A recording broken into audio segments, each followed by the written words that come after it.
Olá, você que está ligado acompanhando a programação da TV Grão-Pará, já estamos no ar com o Didi Show Entrevista, recebendo hoje o professor Maneschi, que foi reitor da Universidade Federal do Pará, foi secretário de Ciência e Tecnologia aqui do nosso estado. Que prazer estar recebendo você hoje aqui, professor. Satisfação e honra é minha, viu, Marquinhos? Obrigado aí pela oportunidade dessa conversa nesse programa de grande audiência.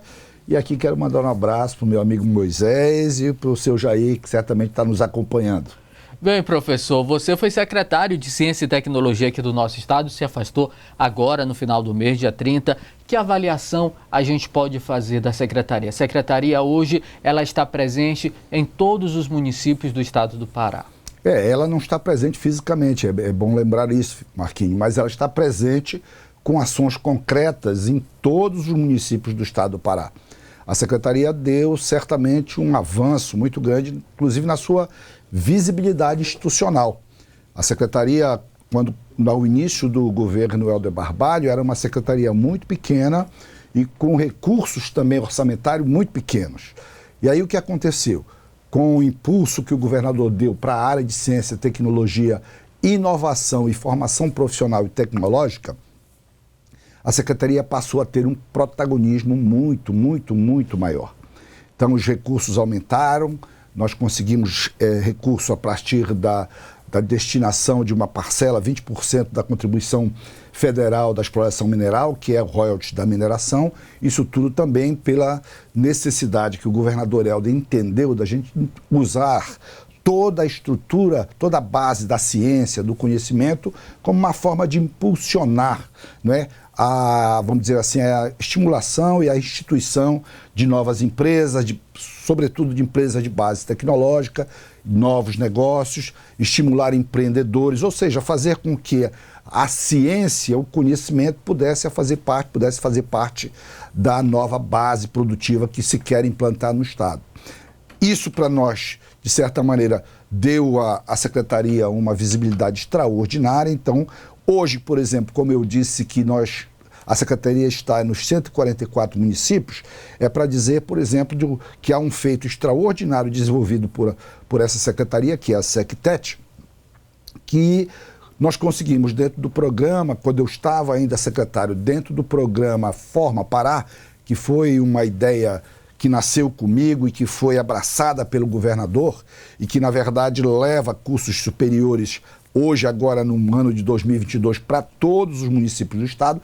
Daí porque eu disse que agora a Secretaria tem atuação direta em todos os municípios, porque agora os 144 municípios, em todos eles há pelo menos um curso superior ofertado. Isso eu acho que é extraordinário, porque quando eu falava aqui de que o governador estava estimulando uma mudança na base produtiva, alargando os horizontes de atuação e de exploração econômica aqui no Estado, eu estava dizendo que para fazer isso, é preciso lembrar, você precisa também formar gente qualificada para poder fazer a abertura de tantas oportunidades. E isso foi feito também. A Secretaria trabalhou muito na formação. O programa Forma Pará, então, agora está em todos os municípios ofertando ensino superior, mas há também uma base que a Secretaria desenvolve, que é a formação profissional, a formação profissionalizante. Quer dizer, agora o curso técnico, a habilidade técnica ou tecnológica, ela está sendo de muito valor no estado do Pará. Nós, agora no ano de 2022, a Secretaria, o Estado vai ofertar em torno de 15 mil vagas para novos técnicos profissionais. Isso, comparativamente ao ano de 2018, corresponde a pelo menos 30 vezes mais do que foi ofertado. Então, veja, há uma preocupação do governador Helder com a formação da sua gente, com a abertura de oportunidade para tanta gente, porque, Marquinhos, se você lembrar, esse programa Forma Pará, eu dizia que ele leva ensino superior para todos os municípios do estado hoje. E o que representa isso em termos de vantagem para muita gente? Ora, eu sou de uma família originariamente vinda do interior do estado. Meus bisavós, meus avós, meus pais, todos somos de uma cidade, Bocajuba, que aqui é na beira do Rio Tocantins. E eu conheço essa história de pessoas que, por exemplo, vivem no interior, muitas vezes vivem no interior do interior, em lugares onde não há nem as mínimas condições de apresentar equipamentos necessários para que as pessoas possam se realizar pessoal e profissionalmente. esse curso, esse programa Forma Pará, ele exatamente faz com que o ensino superior chegue lá na base e dá oportunidade a essas pessoas de, pela experiência na universidade, transformar suas vidas para melhor, porque certamente sem esse programa, sem a largueza que esse programa apresenta, eles provavelmente estariam sem essa condição, porque não teriam necessidade suficiente, ou basicamente não teriam condições suficientes para sair dos seus lugares, por razões familiares, por razões financeiras ou outras tantas, e não poderiam, por exemplo, realizar seus sonhos de cursar uma universidade. Pois bem, agora pelo programa Forma Pará, pelo estímulo do governador Helder, é importante sempre reconhecer o trabalho do nosso governador, agora as pessoas podem ter à disposição delas pelo menos um curso lá onde elas nasceram, ou pelo menos se não nasceram, onde moram. Eu acho que isso, do ponto de vista de abertura de oportunidade, de inclusão social, eu vejo isso como um feito muito bom, muito grande, e por esta razão, né, a Secretaria ganhou de fato um espaço de visão, um espaço de reconhecimento realmente muito grande, e agora eu acho que ela é uma secretaria muito importante, e tudo isso é função do compromisso do governador Helder com a nossa gente. É o Forma Pará em todo o estado. E, professor, e outro assunto importante também, bom da gente falar, a Secretaria ela desenvolveu vários projetos, né? E aqui a gente pode citar alguns e eu gostaria que você comentasse um pouco. Por exemplo, o programa Startup Pará.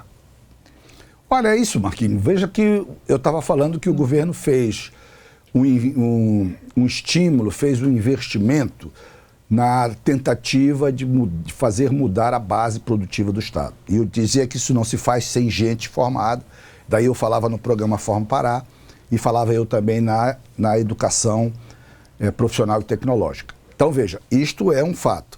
Para além disso, como você disse, o governo então abriu programas que pudessem estimular empreendedores inovadores que têm ideias ou empresas que usam a ciência e o conhecimento como insumo da sua produção. O programa Startup Pará é exatamente isso.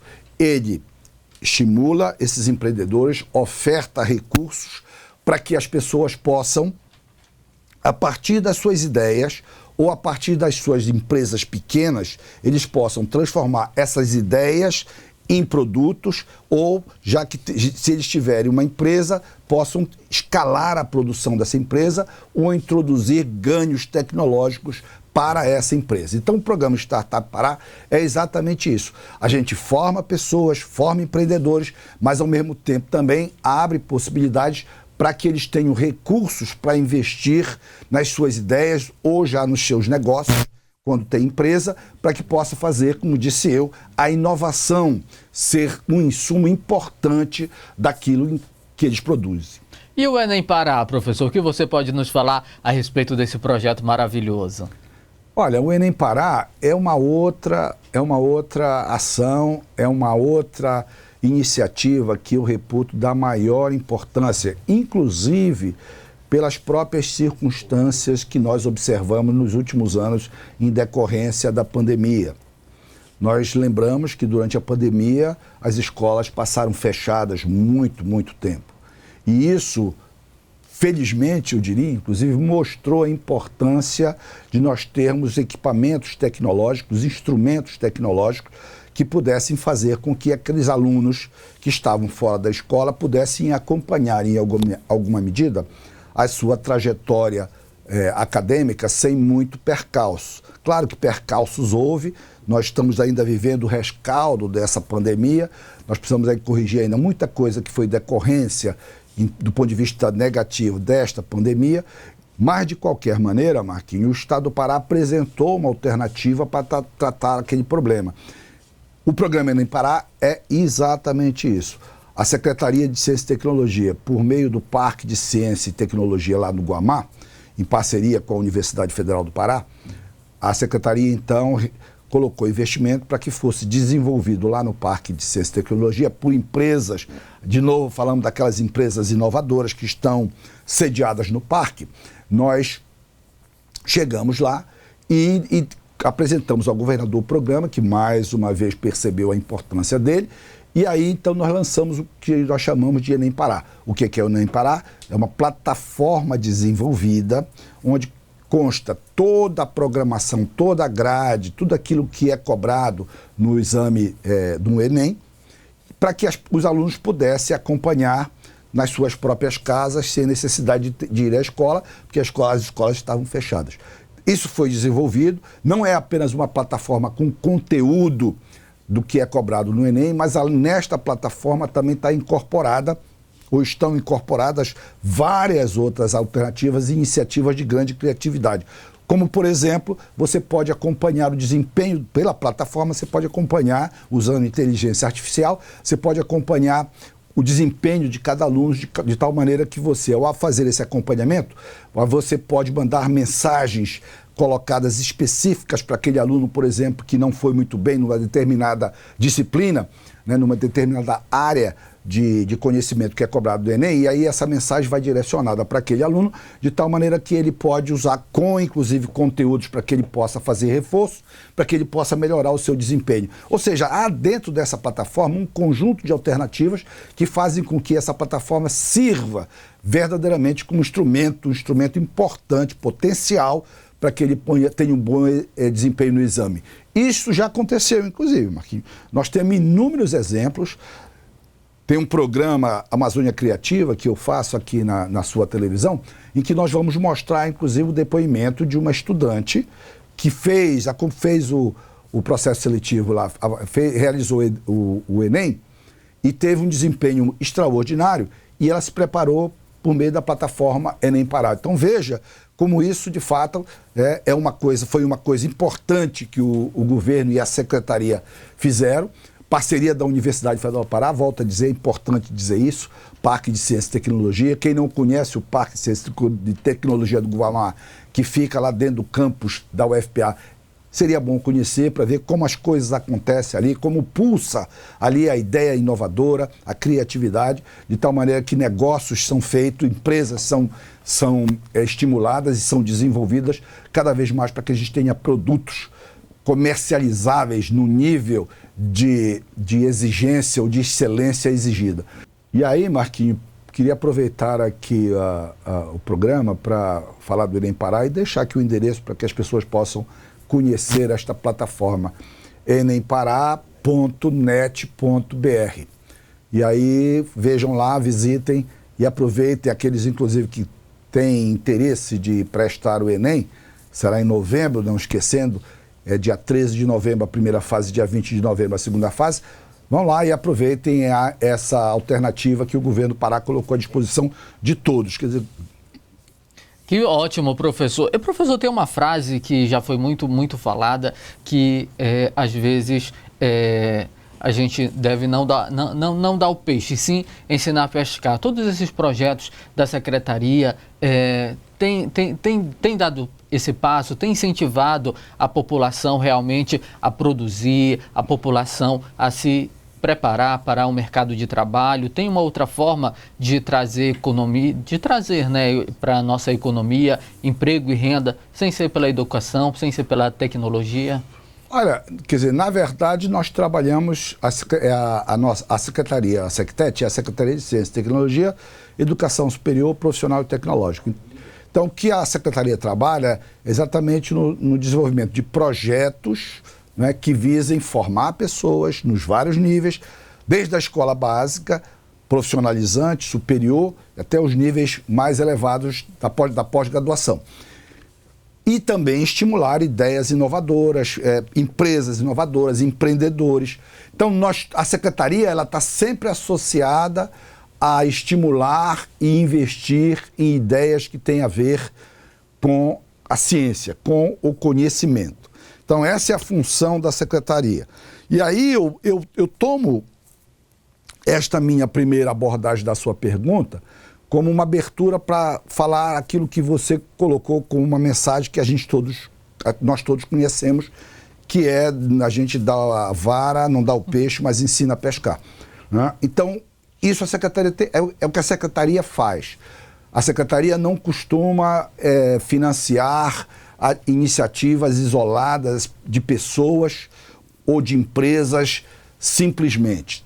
Há que sempre ter por trás daquilo que a Secretaria incentiva e financia, há sempre a ideia de ter por trás a necessidade de que aquele investimento ele tenha rebatimento muito maior do que simplesmente uma pessoa, ou o benefício para uma pessoa ou para uma empresa isolada. É preciso ter o rebatimento de benefícios para toda a sociedade ou para uma grande parcela da sociedade. Então, nós não trabalhamos isoladamente. A Secretaria, eu ainda fico às vezes confundindo aqui o tratamento, mas a Secretaria não trabalha no olhar específico de empresa individualmente ou de pessoas.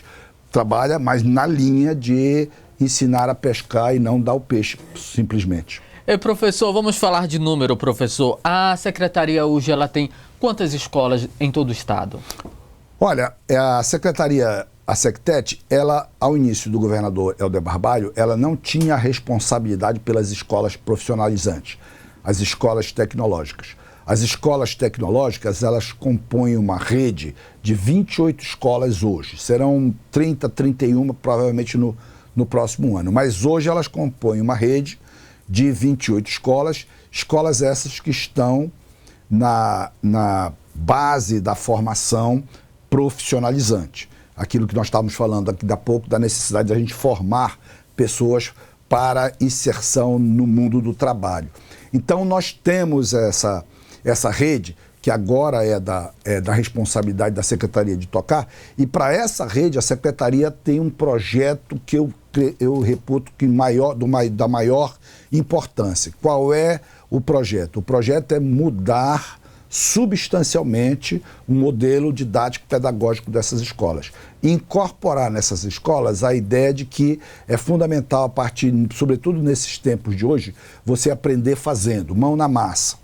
É importante isso. E para que isso aconteça, é preciso que essas escolas dêem um pouco mais de protagonismo na formação dos seus estudantes. Não dá apenas para repetir o modelo de transmissão de conhecimento apenas em sala de aula. É preciso que os estudantes também participem, sejam um elemento ativo no seu processo formativo. Para isso, então, como dizia eu, nós estamos apresentando um projeto inovador para essas escolas. Basicamente, isso também compõe a necessidade de estimular a criatividade a partir de ambientes laboratoriais que sejam capazes de mostrar aos estudantes o que há de mais moderno na tecnologia do século XXI. Portanto, a Secretaria vai colocar laboratórios em que estarão lá equipamentos para estimular o conhecimento, inteligência artificial, impressão 3D, promover nesses ambientes laboratoriais alternativa para que esses jovens possam ter conhecimento, estarem expostos a toda uma nova tecnologia do século XXI em que nós estamos, obviamente. Nós vamos colocar lá impressoras 3D, vamos tratar de automação, robótica, inteligência artificial, realidade aumentada, ou seja, toda uma gama de conceitos que são conceitos que são necessários para que esses jovens que vão a essa rede escolar para profissionalizante, que eles possam, na verdade, ter, né, a sua formação cada vez mais ajustada para a habilitação de ofícios que são aqueles demandados por o nosso tempo. Que ótimo, professor. E nós não podemos deixar, você passar por aqui sem a gente falar e comentar a respeito da sua passagem pela reitoria da Universidade Federal do Estado do Pará, e inclusive um episódio que quando você terminou o primeiro mandato, você foi se reeleger, foi chapa única, né? Não teve concorrência. Eu tenho muito orgulho, Marquinhos, obrigado pela oportunidade de falar disso. Eu tenho muito orgulho da minha passagem pela reitoria da Universidade Federal do Pará. Eu fui reitor e, como você disse, no segundo mandato, na disputa, na eleição, então em que eu disputava o segundo mandato, eu fui chapa única pela primeira vez na história da Universidade Federal do Pará, que é uma universidade muito politizada, em que as eleições são travadas lá de maneira muito acirrada,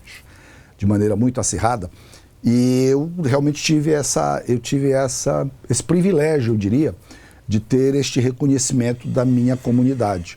Claro que eu não era unanimidade, mas certamente aquilo era uma demonstração de que, sem presunção nenhuma, eu tenho capacidade de arregimentar pessoas, de articular, de agregar pessoas. E pelo trabalho que eu tinha feito, certamente aquilo se refletiu na realidade de não haver candidatos para disputar a eleição no tempo que eu disputei para o segundo mandato da UFPA. Então isso para mim, eu acho que a minha passagem lá foi um orgulho. Nós tivemos feitos extraordinários, a universidade ela cresceu pelo interior de maneira muito, muito expressiva, com a contratação de novos professores, como nunca tinha acontecido, novos técnicos. Eu tenho certeza que eu fui o reitor que mais construiu prédios, laboratórios e equipou laboratórios e salas de aulas em toda a história da UFPA, é bom dizer isso, sem presunção de novo. Eu estou relatando aqui um fato concreto e eu tenho muito, muito, muito orgulho dessa passagem, certamente. Essa passagem pela universidade também me deu projeção. Veja, eu fui, durante o tempo que estava na reitoria, eu fui eleito presidente da Associação Nacional das Instituições Federais, ou seja, eu fui eleito presidente da Andifes, que é a associação que reúne todos os reitores das universidades federais.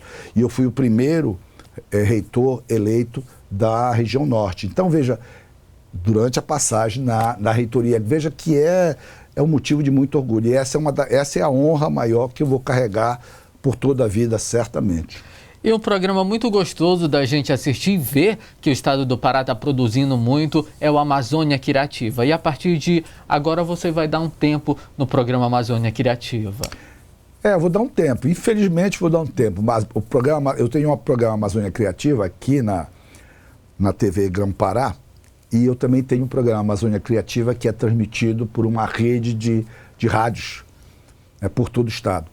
E eu tenho tido muita satisfação em fazer esse programa porque eu tenho aprendido muito.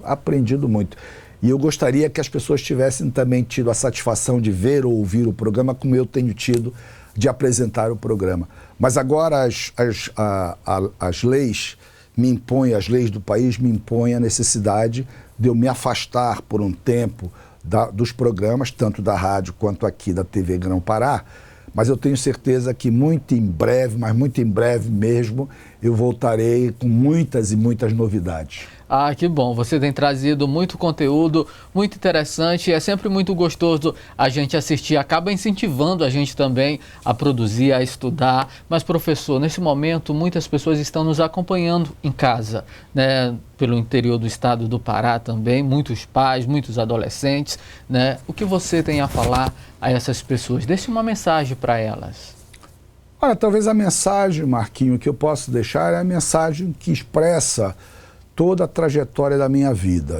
Nós começamos o programa e eu falei aqui que eu venho de uma família do interior, uma família de poucas posses, mas que os filhos fizeram da educação a grande ponte para se realizar pessoal e profissionalmente na vida.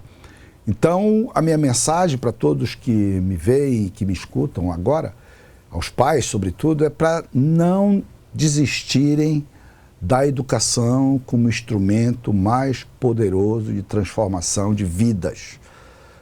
Foi o conhecimento, a educação que nos trouxeram dos tempos lá de início da civilização, dos tempos sombrios, tomados pela ignorância, tomados pelo medo daquilo que não conhecíamos, e nos trouxe agora para as luzes que nós vivemos, as luzes do saber, as luzes do conhecimento. Tudo isso é educação que serve de ponte para nos trazer de lá, daquilo que não conhecemos, para nos colocar naquilo que se apresenta para nós como algo que é absolutamente possível, qualquer que seja a dificuldade de ser superada. Então, o que eu digo é o seguinte: apostem sempre na educação. Eu sou um instrumento, testemunha clara de que a educação transforma. E eu gostaria, por exemplo, que para muita gente essas pessoas pudessem ter também as oportunidades que eu próprio tive na vida. E tenho certeza que o que abre oportunidades, as circunstâncias que são apresentadas na vida de cada um, elas servem para simplesmente serem aproveitadas para que a gente possa fazer dessas circunstâncias cada vez mais um elemento para nos favorecer e ser verdadeiramente capazes de ser felizes. Mas essas circunstâncias serão tão mais aproveitadas quanto mais a gente investir na educação. Então essa é um pouco a mensagem que eu gostaria de deixar aqui no programa. Muito obrigado, professor Maneschi, de coração. E para você que está em casa, essa entrevista, esse bate-papo com o professor Maneschi já está disponível em todas as nossas plataformas digitais. Um grande abraço a todos.